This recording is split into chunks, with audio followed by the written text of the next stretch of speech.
IVM.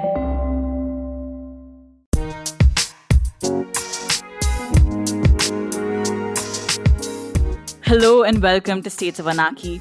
My name is Hamsani Hariharan. Every week on the podcast, we discuss important questions in global affairs and foreign policy, all in the hope of making a little more sense of the world around us. This week is our special question and answer episode, where we answer listener questions from you. Myanmar has been in a lot of turmoil over the past few months, and not just because of COVID 19. On the 1st of February this year, Myanmar's military, or the Tatmadaw, sealed control from the elected civilian government. Thousands of citizens across the whole country protested against the suppression of democracy, and the Tatmadaw violently suppressed these protests. The coup was sudden and no one saw it coming. Well, almost no one, depending on who you believe. In today's episode, we answer a question about the dynamics and the geopolitical impact of the coup, which helps explain what really happened in Myanmar and why. So, Rishikesh asks, is there any Chinese backing to the Myanmar army in their takeover? What impact will it have on India? Thanks for your question, Rishikesh. There's a strong suspicion internationally that China has directly or indirectly supported the Tatmadaw in executing the recent coup. In January, a month before the coup took place, the Tatmadaw chief, General Min Aung Hlaing, met the Chinese Foreign Minister Wang Yi. This meeting is widely considered a pivotal movement which helped determine the coup. Now, the Chinese government has been quite unclear about its position in official statements. It strongly denied any involvement in the coup. But its actions paint a slightly different picture. While the rest of the world condemned the coup, China's state controlled media called it a quote, major cabinet reshuffle. What's more, when the United Nations Security Council, or the UNSC, gathered to vote on releasing a statement that condemned the Myanmar military, China used its veto powers in the five-member council to block the motion. Back in March 2021, on episode 75 of States of Anarchy, I had spoken to journalist Bertil Lintner and the former special secretary to the Indian government, Pratap Heblikar. The both of them, along with several other experts, believe that the military was, in a sense, unhappy about the level of control that China was exercising over the civilian government. There are also people on the other side who argue that China may have involved itself because Myanmar's military government is better suited to its interests than the partially democratic one that's been in power for the last few years. Now, this is important because it allows us to understand the impact of the coup on India in particular. First, let's consider how the military takeover affects China's economic relationship with Myanmar. Myanmar already has close economic ties with China. Chinese investments account for one third of all of Myanmar's trade. China is also currently funding many big infrastructure projects in Myanmar under the Belt and Road Initiative. But over the last few years, Myanmar's elected government delayed and even cancelled many BRI projects. Until it was replaced by the military, the elected government had only approved 9 of the 38 projects under the China Myanmar Economic Corridor. But this may change soon. The US, the UK, and the EU have already placed sanctions against Myanmar. And with the scale of sanctions, the military government will possibly deepen economic ties with China. Again, we have to think about this strategically. The reason that Myanmar and China developed a close relationship in the first place was because of Myanmar's isolation from the world until 2011. This meant that China, which is considering alternative routes for energy supplies, has been able to make several inroads into Myanmar. When we're considering the impact on India, we have to think beyond the binaries of good and bad. Just because China is building infrastructure in Myanmar doesn't mean that India needs to match up to it. Instead, I'd argue that the ripple effects would be domestic. The first cause of concern is India's 1,643-kilometer border with Myanmar, which is broadly unfenced. In an article for The Diplomat, two journalists point out how the coup is already beginning to have ripple effects in India's northeast.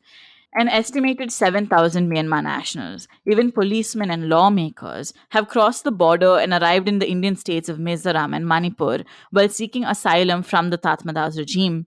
This influx of asylum seekers is quite a diplomatic challenge for India, and it could possibly damage its long standing cooperation with the Tatmadaw. The second part of this is related to insurgencies. Already, the Kachin Independence Army has scaled up its attacks, as have several other militant groups within Myanmar. Several of these groups have connections within India. In the past, the Tatmadaw has cooperated with the Indian security forces in combating insurgencies in the northeast. A deterioration in the Indo Myanmar relationship could lead to more insurgencies. All of this unrest would disturb India's already volatile northeastern states. Also, it could cause significant damage to India's Look East policy, which is about building strong strategic relationships with Southeast Asian countries.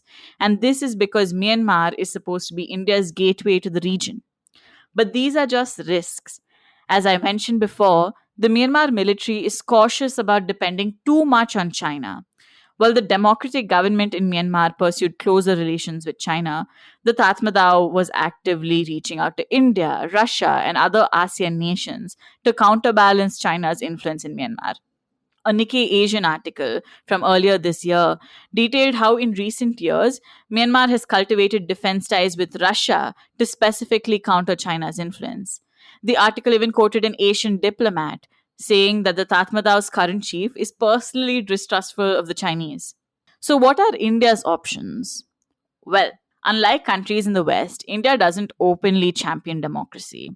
In the past, it's cooperated with the Tatmadaw while raising concerns in private, closed door discussions. I think it's safe to say that that's what's going to happen this time as well. That's it for this episode of States of Anarchy. If you want to know more about the coup in Myanmar, I highly suggest listening to episode 75 with Bertil Lintner and Pratap Heblikar, possibly two of the foremost voices on the issue today. I link it in the bio with some other readings, so do check those out. I wrote this episode along with Kartikeya Reddy. If you have any questions about international relations or Myanmar, you can ask me and I will feature them every fortnight on the podcast. You can email me at ivmstatesofanarchy@gmail.com. You can also send me a DM on Instagram, where my handle is @statesofanarchy, or on Twitter @HamsiniH. Also, follow our Instagram page for quizzes, fun posts, news roundups, and so much more. If you want to support States of Anarchy, then recommend us to at least one friend.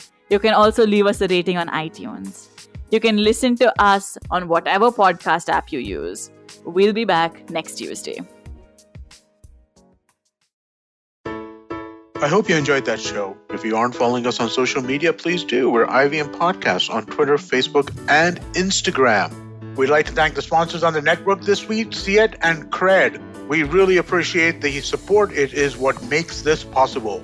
So it was a fun week on Cyrus Says. We had guests like Dolly Singh, we had Guneet Monga, we had Kamya Jani of Curry Tales, and Cock and Bull, as we always did. Do check it out. I think you'll really enjoy that. On Paisa Vaisa, we crossed 300 episodes, and Anupam was joined by Akhil Handa, the digital head of Bank of Baroda. All Things Policy discussed topics like the 100 years of China's Communist Party, the Facebook versus the Government of India case, and the evolution of Indian science. On the Wire Talk, Siddharth Bhatia was joined by Gautam Bhatia to discuss the Central Vista project and why it's attracting so much flack. Sadaf and Archit are back on the Non-Curry podcast, and this time they raise the temperatures as they discuss the beloved spice mirchi. On the Millennial Athlete, this week Tanvi and Shlok speak to Sarita Chauri, a visually impaired judoist. And finally, I want to ask you all to give a listen to the Triangle Offense. Anybody who has heard me talk on a podcast knows I can't shut up about basketball, and these guys know more about it than I do. So if you enjoy basketball, do check this out. Nishant and Munish do an excellent job with this show. I was one of their guests a few months ago, which is how I met them and tried to convince them to come onto the network, and they're finally here. So definitely do check this out. Show's available on all major podcasting platforms, but they also have a daily YouTube episode, which is available on the IVM Podcast channel. And with that, I hope to see you again next week.